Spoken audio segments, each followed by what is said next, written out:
नमस्कार, मैं श्रेया। शिक्षा की बात हर शनिवार के इस साप्ताहिक कार्यक्रम में आप सभी शिक्षक प्रेमियों का हार्दिक स्वागत करती हूं। हर शनिवार की तरह एक बार फिर आप सभी शिक्षकों के द्वारा पूछे गए सवालों के साथ हमारे बीच मौजूद हैं शिक्षा विभाग के अपर मुख्य सचिव doctor S Siddharth sir. Sir, बहुत बहुत स्वागत है आपका। सर, आज का जो सबसे पहला सवाल है जिला पुरुषों के ट्रांसफर से संबंधित है। नमस्कार एससीएस सर, मेरा प्रश्न अंतर जिला पुरुषों के ट्रांसफर से संबंधित है। पिछले एपिसोड 13 में सर आपने कहा था कि केवल अंतर जिला महिलाओं का लिस्ट आना बाकी है, तो क्या अंतर जिला पुरुषों का ट्रांसफर नहीं होगा, और अगर होगा तो कब तक उम्मीद कर सकते हैं? देखिए, आपको जानकर ये होगा कि आज हम लोगों ने करीब 1,30,000 टीचर्स का हम लोगों ने विद्यालय में पोस्टिंग की प्रक्रिया शुरू की है। हम लोगों को करीब 1,90,000 आवेदन पत्र प्राप्त हुए थे और 1,30,000 का एक्चुअल स्कूल अलॉटमेंट शुरू हुआ है। ये पूरी प्रक्रिया करीब 15 दिन लगेगा और डीओ सब इसी में लगे हुए हैं। डीओ को ये काम दिया गया है और कर रहे हैं। ये बात मैंने कभी नहीं कहा कि पुरुषों का स्थानांतरण नहीं होगा, और जैसा कि आप आंकड़ों से देखते हैं कि करीब इसमें भी हम लोगों ने करीब 8 से 9,000 पुरुषों का नाम इसमें शामिल किया है, पुरुष टीचर। देखिए, जब भी स्थानांतरण किया जाता है तो 2-3 बातों का बहुत ध्यान रखा जाता है। इतनी बड़ी संख्या एक तो है, 1,90,000 है और आवेदन पत्र हैं। हम लोग 2-3 चीज़ें देखते हैं। पहले तो है वैकेंसी होनी चाहिए, जहाँ पे टीचर मांग रहे हैं वहाँ वैकेंसी होनी चाहिए। और दूसरा ये देखते हैं कि जो हमारा इंटर डिस्ट्रिक्ट जो स्टूडेंट टीचर रेशो है, मतलब जो छात्र और टीचर अनुपात है, उसको भी हम लोग ध्यान देते हैं। अभी तक जो ट्रांसफ़र हुए हैं करीब वो 1,30,000 का जो जिला आवंटन किया गया है, अगर उस आंकड़े को देखेंगे तो आपको आश्चर्य होगा कि ऐसे भी ज़िले हैं जहाँ 20 छात्र पे एक टीचर हैं, और ऐसे भी ज़िले हैं जहाँ 44 छात्रों पे एक टीचर हैं। तो आप देखिएगा पूरे राज्य में कितना, मतलब इस अनुपात में भी अंतर आ गया है कि एक तरफ 20 छात्र पे एक टीचर हो गए, एक तरफ 44 छात्र में टीचर हो गए। वह इस कारण से हुआ है क्योंकि जो टीचर उन ज़िलों में थे जहाँ पे 44 छात्र पर टीचर थे, वो सब ऐसे ज़िलों में चले गए हैं जहाँ पे पहले ही टीचर बहुत ज़्यादा थे।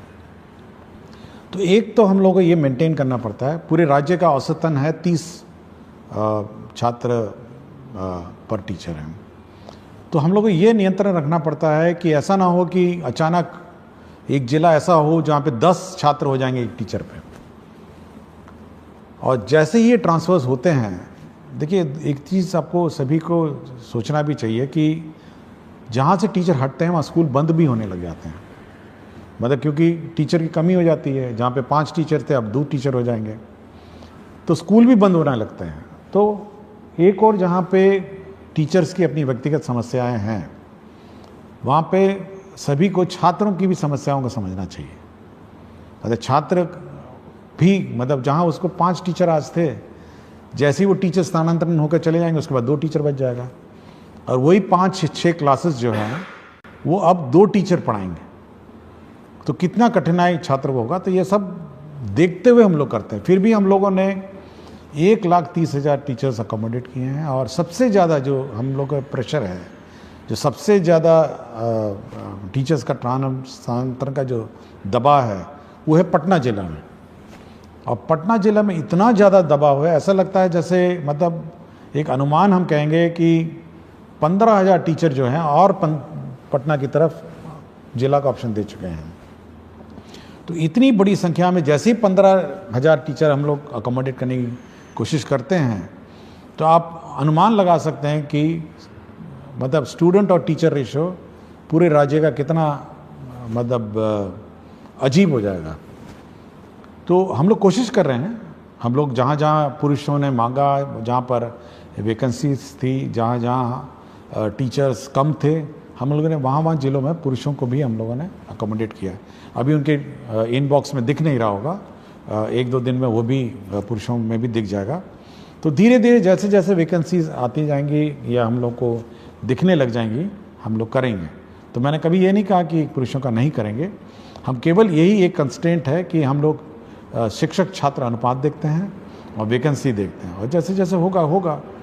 लेकिन टीचर्स को भी समझना चाहिए कि छात्रों पर क्या गुजरती है और कितना कष्ट हमारे छात्रों पर होता है। सर, अगला सवाल है, आदरणीय अपर मुख्य सचिव, शिक्षा विभाग पटना बिहार, ज्ञातव्य है कि आपके द्वारा गठित समिति के निर्देशानुसार पिछले अप्रैल माह में लगभग 17,000 के आसपास शिक्षकों के स्थानांतरण हेतु जिला आवंटित कर दिया गया है, परंतु विद्यालय आवंटन की प्रक्रिया अभी भी अपूर्णता की ओर है।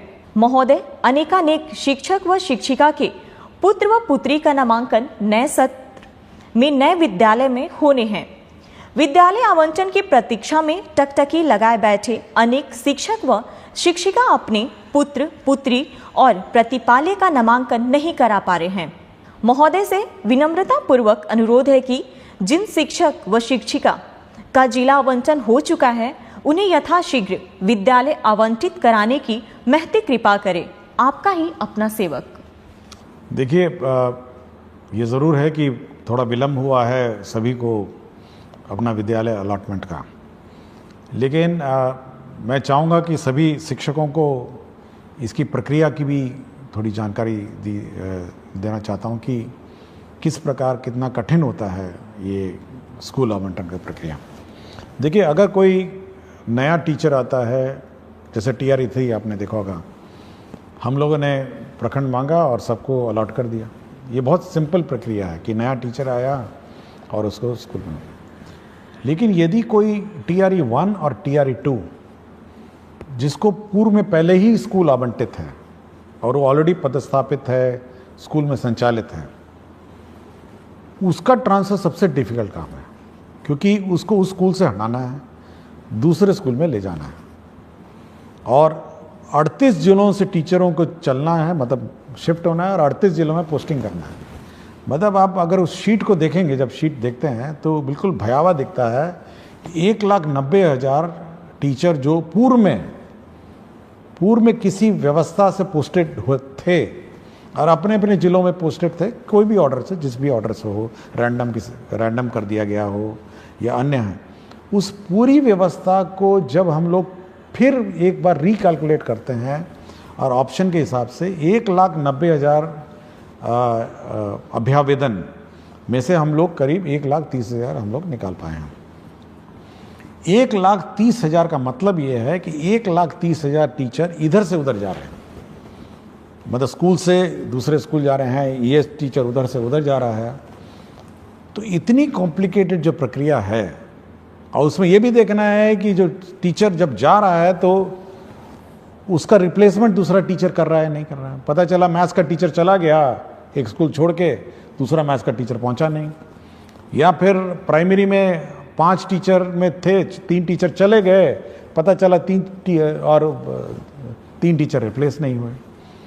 तो एक किसी स्थापित व्यवस्था जिसमें पहले से ही किसी व्यवस्था में पोस्टिंग TRE 1 TRE 2 हो गया हो या अन्य जो पोस्टिंग हो गया हो, उस पूरे पोस्टिंग व्यवस्था को फिर से अभ्यावेदन के हिसाब से मतलब उनके प्लेस ऑफ पोस्टिंग को परिवर्तित करने में बहुत मेहनत लगता है, और ये केवल एक सॉफ्टवेयर के माध्यम से ही हो सकता है कि लोग अपना करेंगे।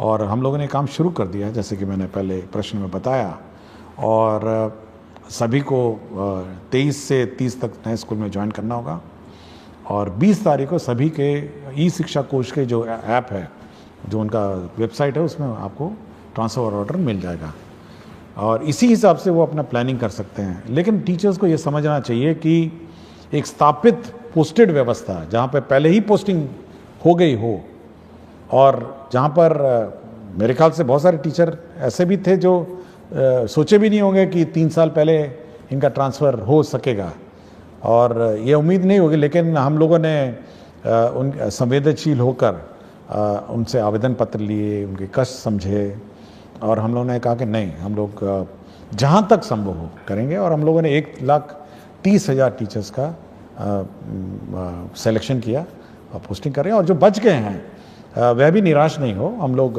बाद में अब फिर रिकैलकुलेट करेंगे, जब सब टीचर्स पोस्टेड हो जाएंगे एक बार रिकैलकुलेट करेंगे और फिर वो पोस्टिंग का फिर हम लोग प्रक्रिया आरंभ करेंगे। और मैंने ये भी कहा है कि जो छूट गए हैं किसी कारण से, पूर्व के TRE 1 TRE 2 और सक्षमता हो, वो अपना एप्लीकेशन विड्रॉ भी कर सकते हैं और रीअप्लाई कर सकते हैं, ये मैंने कहा है। तो हम लोग बहुत ही संवेदनशील रहते हैं टीचर के उद्देश्य से, बट यह भी एक बैलेंस बनाना पड़ता है। एक और टीचर के कष्ट का को ध्यान रखना पड़ता है और दूसरी ओर बच्चे का भविष्य का भी ध्यान रखना है। वो ज़्यादा इम्पोर्टेंट है मेरे लिए। बच्चे का 2 करोड़ बच्चे को टीचर मिले, उनको पढ़ाने वाला टीचर मिले, वो हमेशा वो चिंता में रहती है।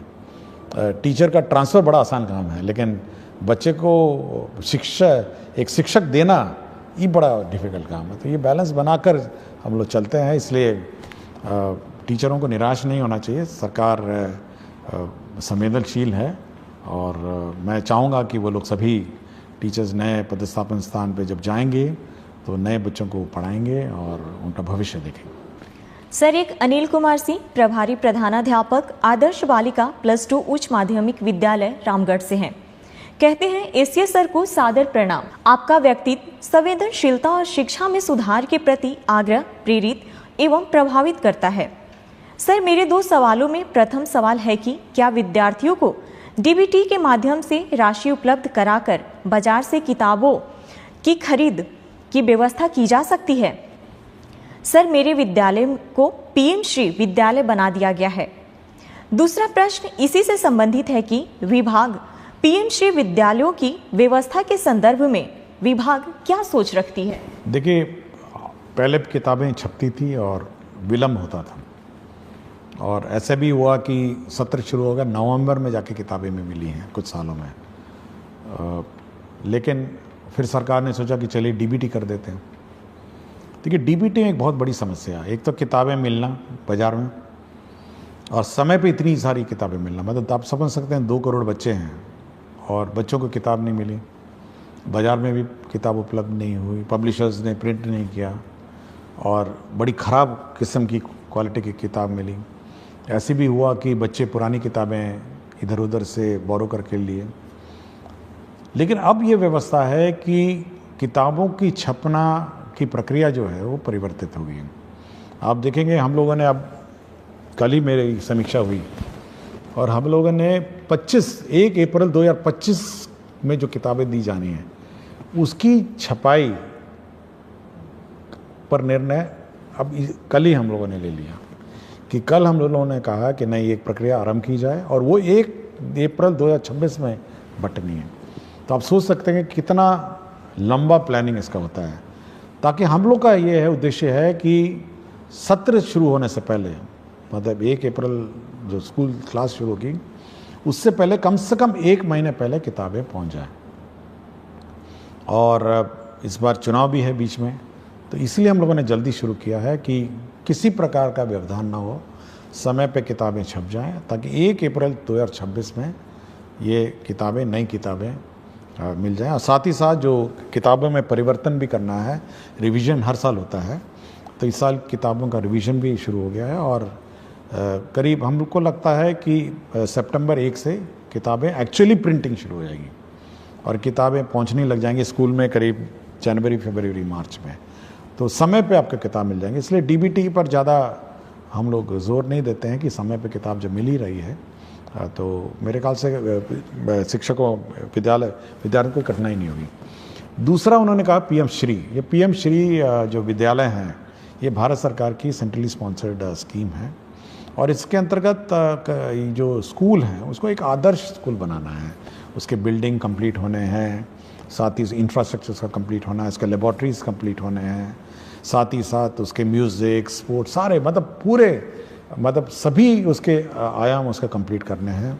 और साथ ही साथ टीचरों का प्रशिक्षण है और उसका जो सॉफ्ट स्किल्स हैं स्कूल में सभी देना है। तो एक परिपूर्ण, मतलब full complete school in all respect, वो बनाने का उद्देश्य है और मेरे ख्याल से ये बहुत ही अच्छी योजना है पीएम श्री। हम लोग तो चाहेंगे कि और ज़्यादा हो, बट हम लोग कोशिश कर रहे हैं कि भारत सरकार और सैंक्शन करे। लेकिन इस साल काफ़ी संख्या में पीएम श्री स्कूल सैंक्शन हुए हैं और इसका इम्प्लीमेंटेशन उन्होंने शुरू कर दिया। अगला सवाल डॉक्टर संतोष कुमार राणा एवं समस्त विख्यातागण डायट रामबाग मुजफ्फरपुर से। कहते हैं, महोदय सादर नमस्कार। हम डायट रामबाग मुजफ्फरपुर के विख्यातागण यह जानना चाहते हैं कि जब हमने सेवा पुष्टि हेतु सभी आवश्यक दस्तावेज समय पर जमा कर दिए हैं, विभागीय प्रक्रियाओं का पूर्ण पालन किया है तथा निरंतर निष्ठा व कर्तव्य परायणता के साथ शैक्षिक कार्यों का निर्वहन करते आ रहे हैं, तो क्या विभाग अब हमारी सेवा पुष्टि की प्रक्रिया जो विगत 5 वर्षों से लंबित है को शीघ्रता से पूर्ण करने हेतु आवश्यक और प्रभावी कार्रवाई करेगा? आपकी सकारात्मक एवं शीघ्र पहल की हम अपेक्षा करते हैं। देखिए, ये बड़ा दुखद बात है कि 5 साल हो गए हैं और सेवा संपुष्ट नहीं हुई है। तो जिसने भी विलंब किया उस पर तो कार्रवाई होगी और मैं चाहूँगा कि अगला 1 सप्ताह में इनका समाधान हो जाए। और हम लोग का हमेशा ये रहा है कि जो सेवा पुष्ट है, सेवा संपुष्टि है, अगर कागजात सभी पूरे हो गए होंगे तो संपुष्टि समय पे हो, ऐसे विलम्ब नहीं हो। और विलम्ब होगा तो संबंधित पदाधिकारी या कर्मचारी जो भी होगा उस पर कार्रवाई होगी। तो कार्रवाई तो होगी, लेकिन काम भी हो जाना चाहिए और 1 सप्ताह में इसको हम लोग करवा देंगे। अगला सवाल अनिल कुमार पांडे, माध्यमिक शिक्षक, उत्क्रमित माध्यमिक विद्यालय धुरलक समस्तीपुर से। माध्यमिक स्तर के गणित विषय को सुलभ व सरल बनाने की भविष्य में विभाग की कोई योजना है? जैसे गणित विषय के शिक्षकों का विशेष प्रशिक्षण, अभ्यास पुस्तिका का विभाग द्वारा बच्चों के लिए उपलब्धता, आधुनिक तकनीक के उपयोग की संभाव्यता या अन्य?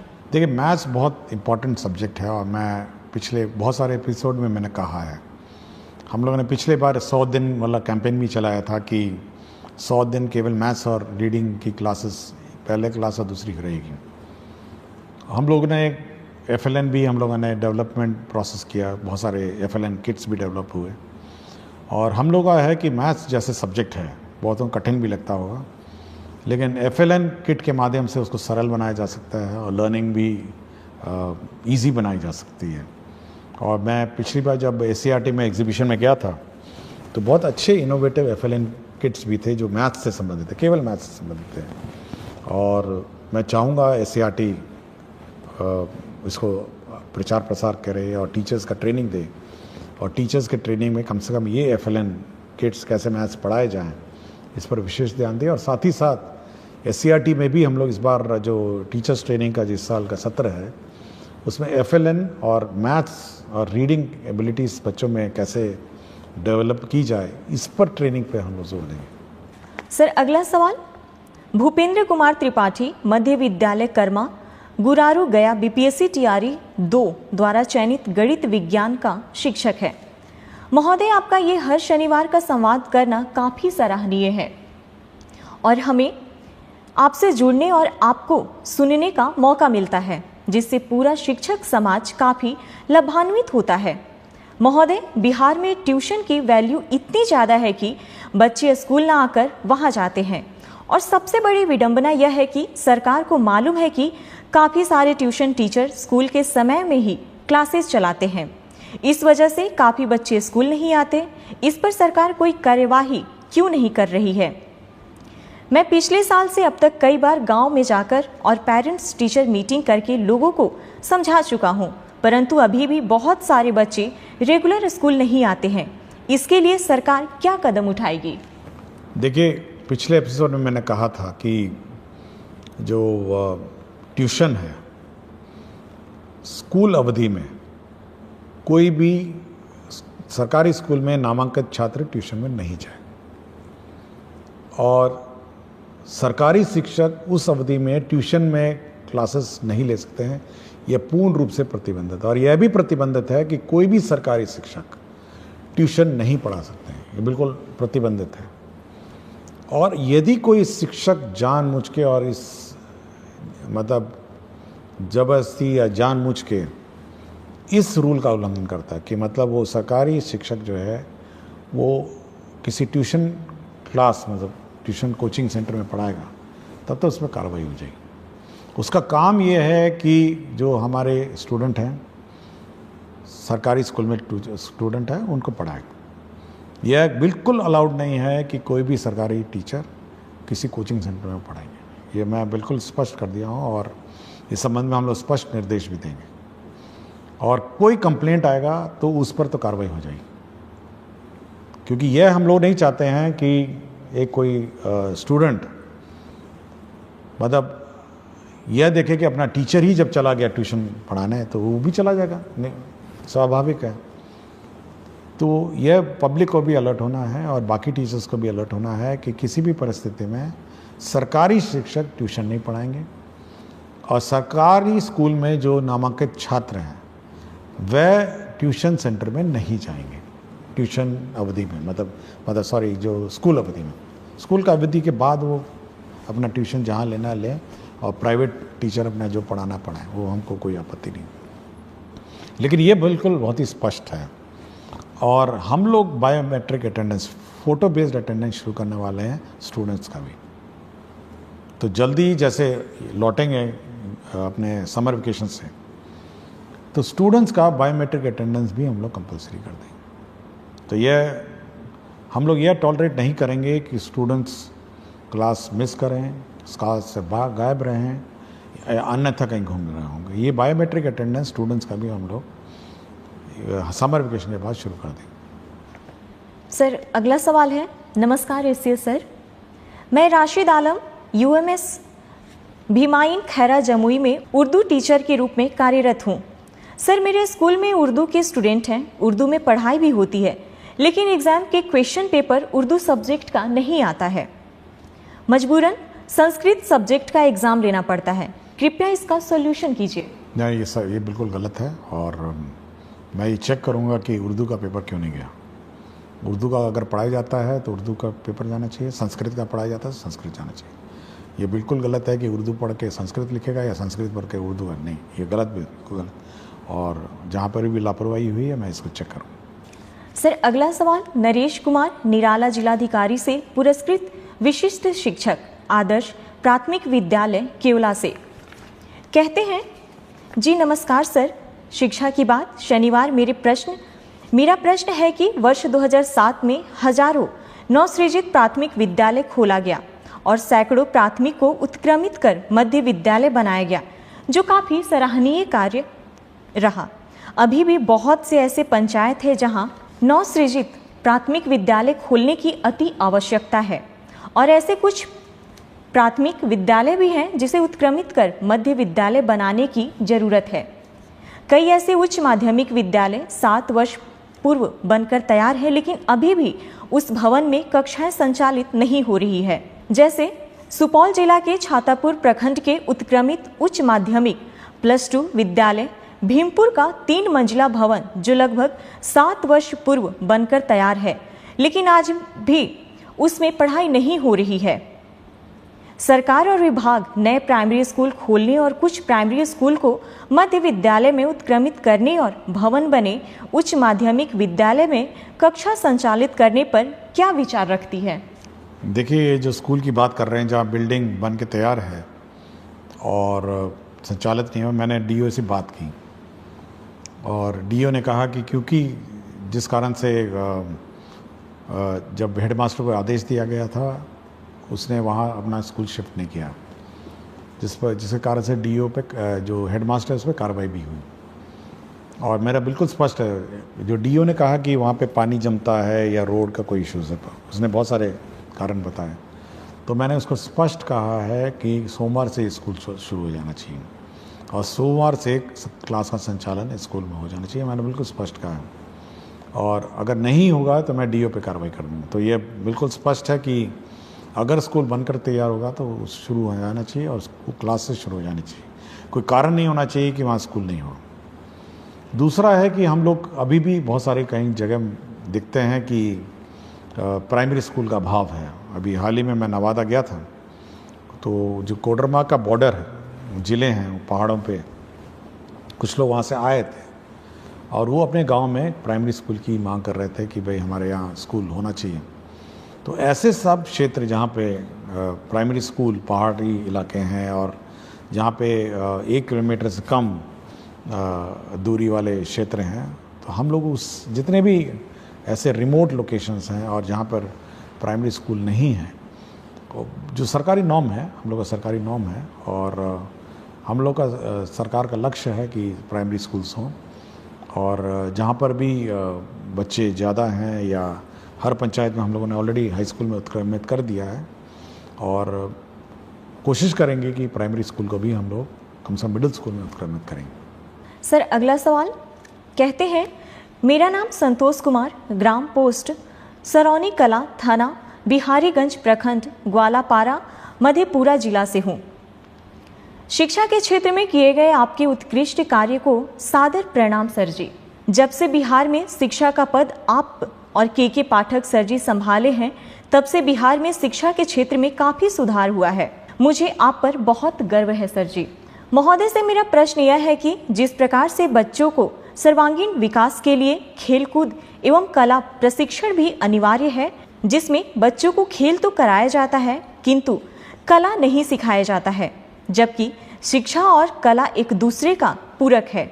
इस प्रकार सर जी से मेरा इच्छा यह है कि जून महीने में जो ग्रीष्मकालीन 20 रोज विद्यालय बंद रहेंगे, तो उस बीच में बेरोजगार कलाकार के द्वारा कला प्रशिक्षण, चित्रकला, मूर्तिकला, हस्तशिल्प, पेपर क्राफ्ट दिया जाए, तो बच्चों चिलचिलाते धूप से बचे रहेंगे और कला भी सीखेंगे। एक बार फिर आप मुख्य सचिव डॉक्टर एस सिद्धार्थ सर जी से सादर प्रार्थना है कि बेरोजगार कलाकार को कुछ मानदेय पर ग्रीष्मावकाश विद्यालय में कला प्रशिक्षण शुरू करने की कृपा की जाए। पूरा ईमानदारी के साथ प्रशिक्षण देंगे। इस मानदेय से हम जैसे गरीब कलाकार की आगे पढ़ाई जारी रह सके। मेरे घर की जिम्मेदारी मेरे ऊपर है। मेरे पिताजी पैर से विकलांग हैं। मेरा इच्छा है कि हम ललित कला शिक्षक बने। नहीं, सुझाव तो बहुत अच्छा है, और स्कूलों में संपर्क कैंप, टीचर्स तो सब छुट्टी पे चले जाएंगे, और जैसे कि मैंने कहा कि सभी लोग अपना ग्रीष्म अवकाश में जाएंगे, लेकिन इस प्रकार के जो स्थानीय लोकल कलाकार हैं समर कैंप्स ज़रूर चला सकते हैं गांव में, और हम लोग कुछ प्लान आउट करते हैं कि हम लोगों ने कुछ NGOs को भी कहा है समर कैंप्स चलाने को, और एक व्यवस्था विकसित करते हैं कि बाकी गांव में भी कला, म्यूज़िक, डांस और स्पोर्ट्स का समर कैंप्स चले, और आर्ट और क्राफ्ट का भी कुछ कोशिश करते हैं। लेकिन आइडिया अच्छा है और सुझाव अच्छा है, इस पर मैं कुछ वर्कआउट करता हूँ। एक सवाल है सर, नमस्ते। मैं शशिकांत कुमार, प्राथमिक विद्यालय ताती टोला, बभन, गामा, जिला खगड़िया से में 2014 से शिक्षक के रूप में कार्यरत हूँ। मुझे समाज सेवा करना अच्छा लगता है। सरकार के द्वारा किसी प्रकार की योजना सरजमी तक लाना एक कठिन परिश्रम है। बदलते समय में हर व्यक्ति अपने निजी स्वार्थ के कारण सरकार के द्वारा महत्वाकांक्षी योजना को लोगों तक नहीं पहुंचा पाते हैं। सर, अब मैं राष्ट्रीय शिक्षा नीति 2020 में प्रथम कक्षा से नीचे 2 कक्षा का संचालन करने की चर्चा है, जिसमें आंगनबाड़ी प्रत्येक वार्ड में संचालित किया जाता है, और आंगनबाड़ी में 2 महिला स्टाफ सेविका और सहायिका होते हैं। छोटे बच्चों का प्रथम स्कूल आंगनबाड़ी ही होते हैं, परंतु मध्यम वर्ग के बच्चे प्ले स्कूल जाते हैं। आंगनबाड़ी में 2 महिला स्टाफ, सेविका और सहायिका का कार्य। सेविका प्रधान संचालन करता एवं सहायिका बच्चों को लाना और मध्याह्न भोजन बनाकर खिलाना।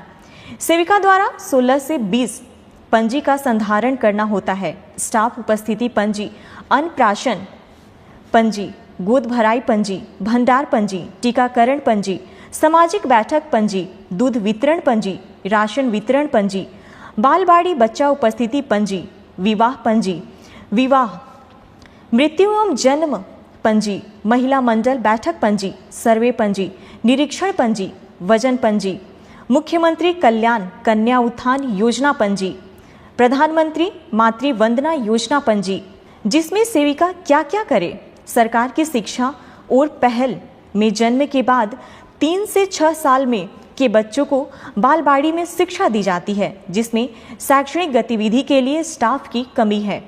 सर, मेरा ध्यान शिक्षा सेवा की ओर है। वह अपने टोला से या विद्यालय के पोषक क्षेत्र के टोला से बच्चों को स्कूल तक पहुंचाना और पोषक क्षेत्र में बच्चों को ट्यूशन पढ़ाने का दायित्व है, जिसमें यह मेरा मानना है कि सर की टोला सेवक या शिक्षा सेवक को आंगनबाड़ी में बालवाड़ी के बच्चों को पढ़ाने के लिए एक प्रावधान लाने की आवश्यकता है। क्योंकि सर एक सरकार की योजना को मैं समझना चाहता रहा हूँ कि एक वार्ड में प्रायः एक आंगनबाड़ी होते हैं, प्रत्येक वार्ड में 80 से 100 बच्चे रहते हैं, परंतु आंगनबाड़ी में बालवाड़ी में 40 बच्चों का नामांकन किया जाता है, शेष बच्चे इधर उधर रह जाते हैं, जिस कारण जब वह बच्चा 6 वर्ष का हो जाता है तो उसे पढ़ना और विद्यालय जाना अच्छा नहीं लगता है। सर अंत में मैं यह कहना चाहता हूं कि वर्तमान समय में सरकारी विद्यालय में शिक्षक की उपस्थिति ठीक ठाक हो गई है और शिक्षक सेवक को बालवाड़ी में बच्चों को पढ़ाने के लिए समय का प्रावधान लाना चाहिए। देखिए, ये ज़रूर जो सुझाव करता है, उन्होंने आंगनबाड़ी में जितने प्रतिवेदन और प्रपत्र भरने पड़ते हैं, मैं भी बड़ा आश्चर्य हुआ कि इतनी रिपोर्ट्स और कागजात किसी आंगनबाड़ी सेविका को भरने पड़ते हैं। बड़ा मैं भी बहुत आश्चर्य रहा और बहुत अच्छा उन्होंने जानकारी दी।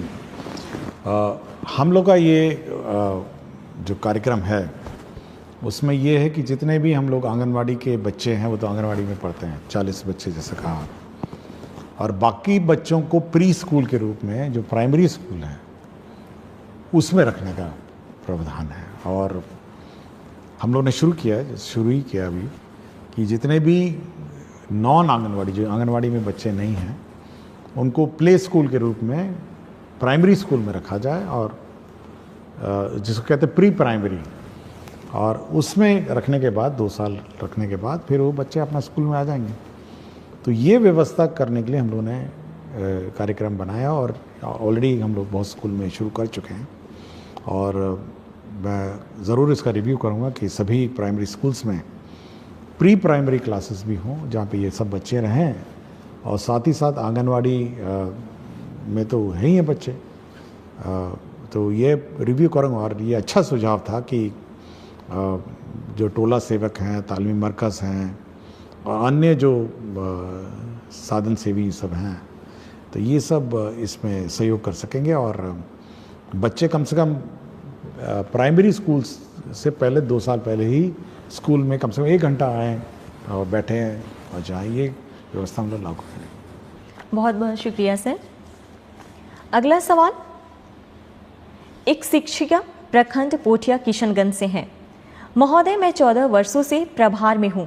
आए दिन बच्चों की उपस्थिति बढ़ाने के लिए नए नए नवाचार करती रहती हूँ, परंतु सहायक शिक्षकों द्वारा विद्यालय में कभी उपस्थिति को लेकर गंभीरता नहीं दिखाई देती है। क्या बच्चों के उपस्थिति की जिम्मेदार केवल प्रधान शिक्षकों की है? क्या ड्रॉप आउट हुए बच्चों को विद्यालय से जोड़ने में वर्ग शिक्षकों की कोई भूमिका नहीं? देखिए, जैसे कि कहा है कि हम लोगों ने हर क्लास के लिए क्लास टीचर अपॉइंट करने को कहा है, और उस क्लास टीचर की जवाबदेही है कि उसके जो बच्चे हैं वो सभी स्कूल आएँ और मॉनिटर उसको करना है। ये प्रधान अध्यापक का काम नहीं। प्रधान अध्यापक का काम है कि भाई वो इकट्ठा करेंगे आंकड़े, लेकिन हर क्लास का अपना इंडिविजुअल क्लास टीचर है और उसको मॉनिटर करना है कि कौन बच्चा आया, कौन बच्चा नहीं आया, और ये उसका काम है। ये नहीं कह सकता कि भाई प्रधान अध्यापक जाने कि कौन सा बच्चा आ रहा है, जा रहा है। ये हर क्लास टीचर, हर क्लास का टीचर को है। और यह भी हम लोगों ने कहा है कि उसी का काम है मिड डे मील उसको खिलाना, उसी का काम है कि वो मिड डे मील खाया नहीं खाया, अटेंडेंस चेक करना, अटेंडेंस दस्तखत करना, तो सारा काम उसी का है। तो हर क्लास का क्लास टीचर को अपनी जवाबदेही निर्धारित है और उसकी रिस्पॉन्सिबिलिटी। अगला सवाल सर, मैं सुहानी कुमारी वर्ग 7वीं कन्या मध्य विद्यालय अमला टोला में पढ़ती हूँ, लेकिन मुझे अभी तक पुस्तक नहीं मिला है। अब तो कुछ दिनों में गर्मी की छुट्टी होने वाली है। समझ नहीं आ रहा है कि बच्चे बिना पुस्तक के कैसे पढ़ेंगे। सिद्धार्थ सर से मेरी विनती है कि हम बच्चों को जल्द से जल्द पुस्तक प्राप्त करवाएं। देखिए, मुझे जब प्रश्न आया था तो मैंने टेक्स्ट बुक कॉर्पोरेशन में बात की और डीओ पटना से भी बात की, और देखिए समय पे किताब हम लोगों को उपलब्ध कराना था, क्यों नहीं हुआ ये मैं एक बार चेक करूँगा। लेकिन जहाँ तक आवेदिका का है तो ये मंडे को ये किताब इनको मिल जाएगी। लेकिन ये रिव्यू करूँगा कि समर वेकेशन से पहले कम से कम सारे बच्चों को किताब मिल जाए, ताकि समर वेकेशन में जो भी जिसको समय मिले अपना बैठ के अपना पढ़े।